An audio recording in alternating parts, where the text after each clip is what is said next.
Use the code CHICKEN in the shop. Hey guys, the Chicken is here. We are back today with another Boom Beach video. In today's video, guys, if you haven't watched yesterday's about how Supercell ruined Boom Beach, make sure you check out that one. We're going to be kind of going off of that and making it more specific to Season 49.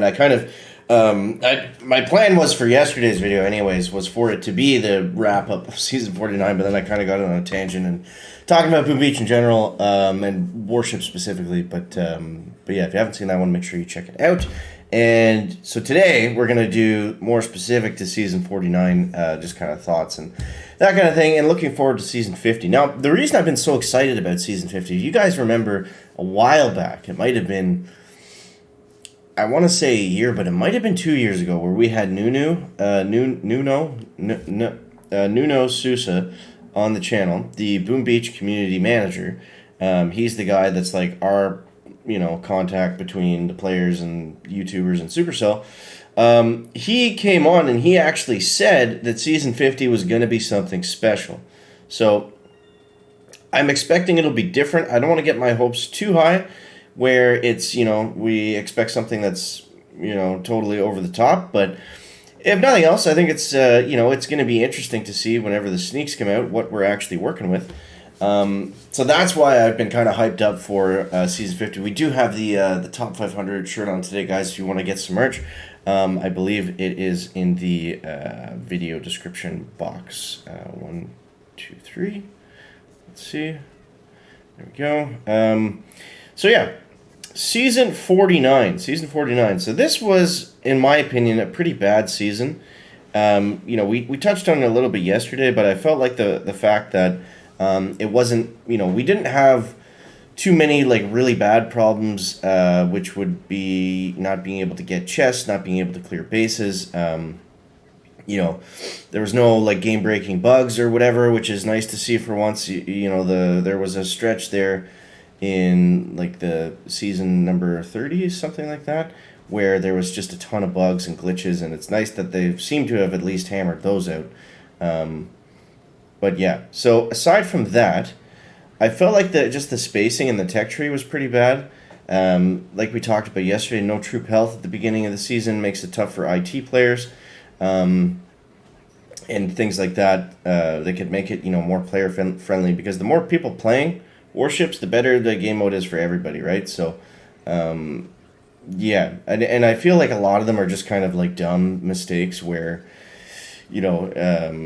the team should know at this point that having no troop health early on is just a bad idea, and it's not really fun for everybody. I don't know what we're gonna do here, if we're gonna clear this one or not, because we got a boom cannon coming up here that's gonna get nasty. That rocket in the back is still doing some damage. We need one more artillery. Oh, we're so close. Okay, we'll take that guy down. Now we got to do is out-heal that rocket launch. This is a pretty interesting attack here, guys. I think we're going to be all right. So yeah, let's dive back over onto the warship side of things. But, again, I want to hear from you guys now that the season is, by the time this comes out, it's totally done. Did you enjoy it? Did you not enjoy it? Were you happy with your finish and all that stuff? I know it's been pretty grindy the last few days. I haven't really covered anything in terms of the meta or anything like that, because it honestly just hasn't changed. It's been the exact same as, the last point when I went in. Just heavy chopper, bombardier with Kavan, and that same type of hit, the split along the side.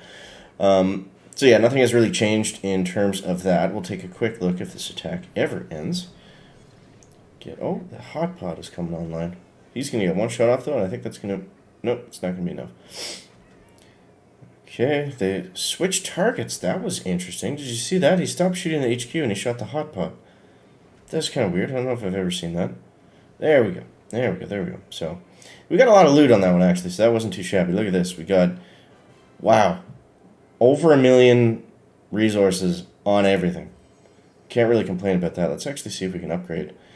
Yeah, we'll upgrade one of our critter launchers just to get moving. And let's go back over here. So, if we look at some of the top guys, so here's where the top 500 is right now. It looks like the cutoff's going to be pretty low, like right around 2330, something like that, 2340. Typically, it moves up a little bit more in the last few hours or so, but that's what we're kind of looking at right now. So 24 should definitely be safe. But yeah, so just looking back at the tech tree a little bit, I mean, the troop health was the biggest thing, but I mean, other than that, you know, it was stuff was spaced out enough where it wasn't you know, a huge problem. It was kind of just a bland season, in my opinion. It was, you know, get to 7, get heavy choppers, and the push points were kind of few and far between. That's something I really liked about Season 48, the huge extended cruise one, was there was different paths you could take. This one, there really wasn't. The one good thing about this season, for sure, was there was definitely a lot of variety in troop combos. Like we saw, I mean, we had all the heroes. I mean, I might as well max out Brick now, so I have 3 maxed out heroes. But we were using Bullet, we were using Brick, we were using Kavan, obviously, at the end. We were using Grenadiers, we used Rocket Choppers for a little bit. What else do we have? Seekers, obviously, were in there. I saw some people doing hits with mechs, which was kind of interesting. I don't think they were really part of the meta, but you know, and the Warriors had their moment. Riflemen were helpful. The beginning was heavies and Zookas. The only troop that we really didn't use at all was medics. And I'm sure some people probably used those in some early on heavy Zooka attacks, but yeah. So it was definitely an interesting season. I don't know another season where we've had, you know, such amount of troop variety. But it all came kind of to a point at the end where it ended up just being heavy chopper bombardier anyways. So yeah, there were some laser rangers mixed in, and you know, some guys were using seekers still, so it wasn't all bombers, but yeah. It was nice just to change it up, I guess, throughout the mid part of the tech tree. But I found what happened was, like, everyone kind of just had the same stuff, so then it was really tough to move forward. And I don't know exactly what causes push points, but it seemed like there weren't that many to be had this season. It was like everyone kind of just, like, moved and ranked up together until, like, the very end where you could start to separate a little bit. I don't know exactly how you go about, like, fixing that exactly, but I just find when they put all the good stuff together, or if they put a bunch of key vacuums in, you know, in place, then that's kind of what ends up happening if you don't have, you know, options to go different ways. Because at the beginning of the season, we had the option to go all this stuff, right? Boom Mine, Boom Cannon, Sky Shield, or move ahead. But the problem was moving ahead was bad, unless you were, like, so far ahead you were down here, which nobody was, except maybe, I don't know, a handful of the top guys. So everyone ended up having all the defense. We had all Sky Shields, Boom Mines, and Boom Cannons at 3 ERs with no troop health, right? So things like that, you know, it's not really a choice. It's like you're just kind of forcing everyone to get all of the defenses if they want to compete. So, I don't know. I felt like they could have made it better. It was just a middle of the road, meh, kind of bland season. They could have made it better. It certainly could have been worse, but yeah, definitely not one of my favorites. I don't think one that's going to be memorable. So I'm hoping that Season 50 will be, and they can, you know, fix some of this stuff. But you guys let me know what you think now that the season's over. Hope you guys had a good one, and thank you for tuning in along the way for the entire season. And we got a week off, so we're gonna gear up, get ready, and get right back into it. So, guys, I hope you enjoyed the video. As always, thank you so much for watching. That is gonna wrap up the video today. Make sure to leave a like, find it interesting, entertaining, or informative. Catch the next one, guys. Check it out.